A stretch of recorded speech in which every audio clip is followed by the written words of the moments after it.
Hello everyone, आज है 3 अप्रैल और आज इस वीडियो में हम बात करने जा रहे हैं फेडरल बैंक के बारे में। 133 रुपए का ये शेयर है और आज के दिन में देखा जाए तो जो क्वांटिटी यहाँ पर ट्रेड हुई है वो 22 से 23 लाख के आसपास के देखने को मिल रही है। वीडियो में बातचीत करेंगे कि फेडरल बैंक जो कि आज 1% की तेजी दिखा रहा है वहां पर मौके बन रहे हैं कि नहीं, और आने वाले दौर में इनके फंडामेंटल्स के हिसाब से क्या हो सकता है और जिस तरीके से इंटरेस्ट रेट बढ़ रहे हैं उसका क्या प्रभाव यहाँ पर पड़ेगा। वीडियो को शुरू करें उससे पहले अगर आपने अभी तक चैनल को सब्सक्राइब नहीं किया है तो प्लीज़ अभी इसे सब्सक्राइब कर लीजिए, क्योंकि आगे भी बहुत सारे वीडियोस हैं जो आपको काफ़ी ज़्यादा हेल्प करेंगे। तो फेडरल बैंक 133 रुपए का ये शेयर है और अगर हम देखें तो 1% की तेज़ी आज यहाँ पर देखने को मिली है। एक महीने में जहां था वहीं पर आ चुका है, लेकिन इस बीच 135 से गिरकर 125 तक गया ये। और जो तेज़ी बनी है वो पिछले कुछ दिनों में एकदम से 3 ट्रेडिंग सेशन में तेज़ी बनी है यहाँ पर कि ये ऊपर की तरफ भागता हुआ नजर आया। 125 से सीधा 129, फिर 132 और आज 133 रुपए के आसपास। अगर बात करें पिछले एक साल की तो पिछले एक साल में 30% का जंप भी है। शेयर 100 रुपए से भी कम था, आप कह सकते हैं कि 85 रुपए से भी ये नीचे ट्रेड कर रहा था, बाद में 140 रुपए तक गया। लेकिन उसके बाद अभी अगर हम देखें तो ये अटक रहा है। ठीक है, 140 से 125 के बीच में ये अटक रहा है। जब भी 125 पे जाता है तेजी दिखाता है, वापस वहीं पर आता है, वापस तेजी दिखाता है। तो कहीं ना कहीं एक रेजिस्टेंस एक है, 140 रुपए का एक शॉर्ट टर्म रेजिस्टेंस है और सपोर्ट भी कहीं ना कहीं 125 120 रुपए का है यहाँ पर। और मैं मान के चल रहा हूं कि ये कुछ दिन के लिए यहाँ पर रहेगा और जब तक यहाँ पर है तब तक मैं कहूंगा कि अभी थोड़े से मौके नहीं बन रहे हैं बाइंग के, बल्कि मैं मानूंगा कि अगर यहाँ से ये थोड़ी सी 5-6 रुपए की और तेजी दिखाता है तो थोड़े ही ऊपर आपको प्रॉफिट बुकिंग के मौके बनते नजर आ सकते हैं यहाँ पर। फेडरल बैंक डेफिनेटली एक अच्छा बैंक मैं मानता हूँ इसको। 5 साल में 37% का ग्रोथ है। टूटा जरूर था कोविड के टाइम पर, लेकिन उसके बाद अच्छी रफ्तार है। हर गिरावट में इसने बाउंस बैक दिखाया है। रीजन क्या है कि इसका जो परफॉर्मेंस है वो बहुत अच्छा रहा। कम बैंक को लेकर अगर हम बात करने जाए तो according to Moneycontrol user 33% लोग कह रहे कि बेचो, 67% लोग कह रहे खरीदारी करो।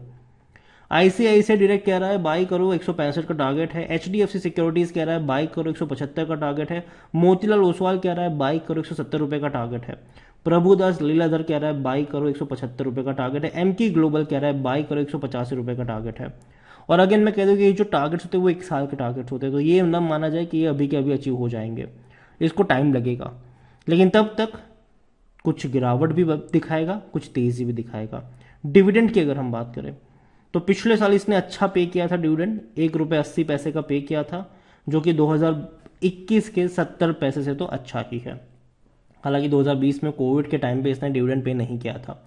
आप देखिए इनके रेवेन्यू धीरे धीरे बढ़ते नजर आए हमें, लेकिन अभी ये ऑलमोस्ट स्टेटिक हो चुके हैं 14,000 करोड़, लेकिन अब धीरे धीरे बढ़ रहे हैं। 2023 में इनके रेवेन्यू अच्छे होंगे, क्योंकि अगर मैं आपको इनका क्वार्टरली परफॉर्मेंस दिखाऊं तो वो बढ़े हैं।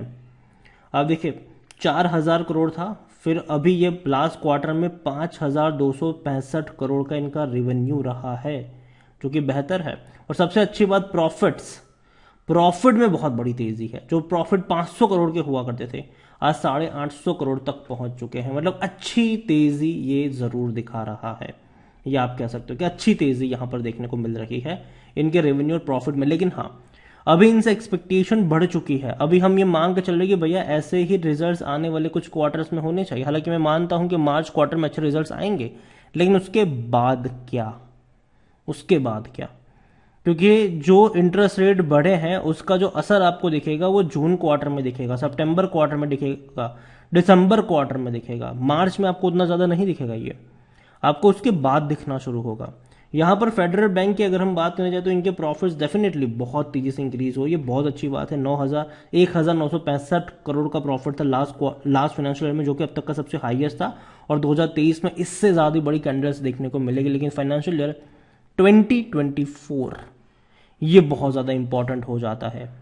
ये बहुत ज़्यादा इंपॉर्टेंट हो जाता है क्योंकि वहाँ पर पूरी चीज़ें पता चलेगी कि जो अभी हम मान रहे थे मंदी मंदी मंदी मंदी मंदी, जो आरबीआई ने भैया रेट बढ़ाए हैं कि उसकी क्या हालत हुई है, वो आपको एक्चुअली में पता चलेगा जून क्वार्टर में।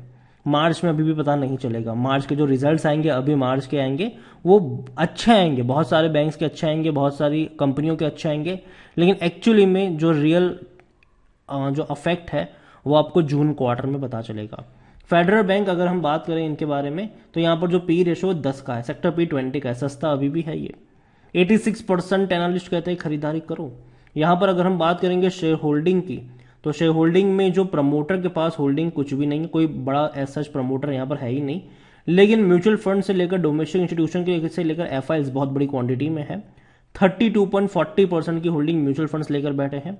9.44% की होल्डिंग अदर डोमेस्टिक इंस्टीट्यूशन के पास है। 27.39% की होल्डिंग एफआईएल्स के पास है।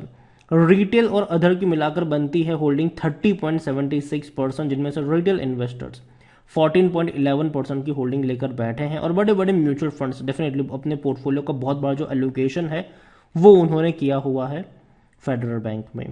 जैसे कि मिरार एसेट की बात करें तो 4.18% का है एक में। पीजीआईएम इंडिया मिड कैप की बात करें तो 4.14% है। DSP mid cap 3.37%। तो बड़ा एलोकेशन है और बड़ी खरीदारी भी कह सकते हो कि देखने को मिली है। देखो फेडरल बैंक मेरे हिसाब से कोई उतनी अफलातून बैंक तो नहीं है, लेकिन हाँ ये ज़रूर है कि ये बर्बाद होने वाला बैंक नहीं है। एनालिस्ट की बात करें तो 82% एनालिस्ट कहते हैं खरीदो, 14% लोग कह रहे होल्ड करो और सिर्फ 4% लोग कह रहे बेचने की बात कर रहे हैं। यहाँ पर कंपनी डेफिनेटली सस्ते पी के ऊपर अभी भी ट्रेड कर रही है। और देखो शॉर्ट टर्म के लिए मैंने पहले भी कहा था कि 140 रुपये का जो लेवल है वो एक रेजिस्टेंस के तौर पर इनके लिए काम कर रहा है। तो जब भी ये उसके आसपास होगा थोड़ी बहुत प्रॉफिट बुकिंग का खतरा रहेगा, और इसीलिए मैं इस रेंज पे बाय करने की सलाह नहीं दे रहा हूँ। मुझे लगता है कि शायद थोड़े से करेक्शन का वेट करना चाहिए। ये जो लेवल है वहां से रिवॉर्ड कम है, रिस्क ज़्यादा है यहाँ पर। यहाँ से अगर ये 3-4 रुपए की और तेजी दिखाएगा तो डेफिनेटली आपको थोड़ी बहुत प्रॉफिट बुकिंग दोबारा देखने को मिलेगी। दोबारा ये नीचे की तरफ आएगा 125 रुपए के आसपास, और कुछ वक्त तक ये इसी रेंज में ट्रेड करता रहेगा। अभी के लिए फेडरल बैंक मैं कहूँगा कि खरीदारी करी है, तो अगर जाता है ये 3-4 रुपए की तेजी और आती है यहाँ पर तो प्रॉफिट बुक वाले मौके बनते हैं। और जहाँ तक बात है फ्रेश बाइंग की, अभी मैं वेट करूँगा फेडरल बैंक में। मुझे लगता है कि अभी बैंकिंग सेक्टर में जो मार्च क्वार्टर है उसके रिजल्ट्स अच्छे आएंगे, लेकिन जो धीरे धीरे चीज़ें हैं वो आपको जून में पता चलनी शुरू होगी। तो यही कहूँगा आपसे, जल्दबाजी मत करिएगा। और अच्छा बैंक है डेफिनेटली, नियो बैंकिंग से काफ़ी ज़्यादा फायदा हुआ है इसका, नए ज़माने का बैंक कह सकते हो आप इसको। लेकिन धीरे धीरे मैं मानता हूँ कि परफॉर्मेंस की जहाँ तक बात है ये अभी ये अटक रहा है। पिछले कुछ महीनों से अगर आप देखोगे तो नवंबर से ये इसी रेंज में अटक रहा है, और ये अभी इसी रेंज में अटका है। जब तक ये इसको ब्रीच नहीं करता है या फिर टूटता नहीं है तब तक मैं यहाँ पर कोई ट्रेड लेने की कोशिश नहीं करूँगा। इसके अलावा कुछ और बैंक्स भी है जो कि सरकारी नहीं है, प्राइवेट है। एक है आईडीएफसी फर्स्ट बैंक, 55 रुपीज़ का है ये। यस बैंक 15 रुपये का है। यहाँ पर 2% की तेजी आज यस बैंक में भी आई है। लेकिन एक छोटा बैंक है जिसने बड़ी रफ्तार पकड़ी है, वो है उज्जीवन स्मॉल फाइनेंस बैंक। 3.5% की तेजी है यहाँ पर, 26 रुपये का शेयर है। और अगर आप चाहते हैं कि मैं इनके ऊपर भी एक डिटेल वीडियो बनाऊँ तो जिस किसी बैंक के ऊपर आप वीडियो चाहते हैं उसका नाम कमेंट में लिखिए। अगर ज़्यादा कमेंट आएगी तो डेफिनेटली उसके बारे में भी बात हम करेंगे। वीडियो को यहीं पे एंड करूँगा। पसंद आया हो तो लाइक करो, शेयर करें। चैनल पर अगर पहली बार है तो प्लीज़ सब्सक्राइब करें। और फेडरल बैंक के बारे में आप क्या सोचते हैं वो भी आप मुझे कमेंट में लिख के बता सकते हैं। Thank you.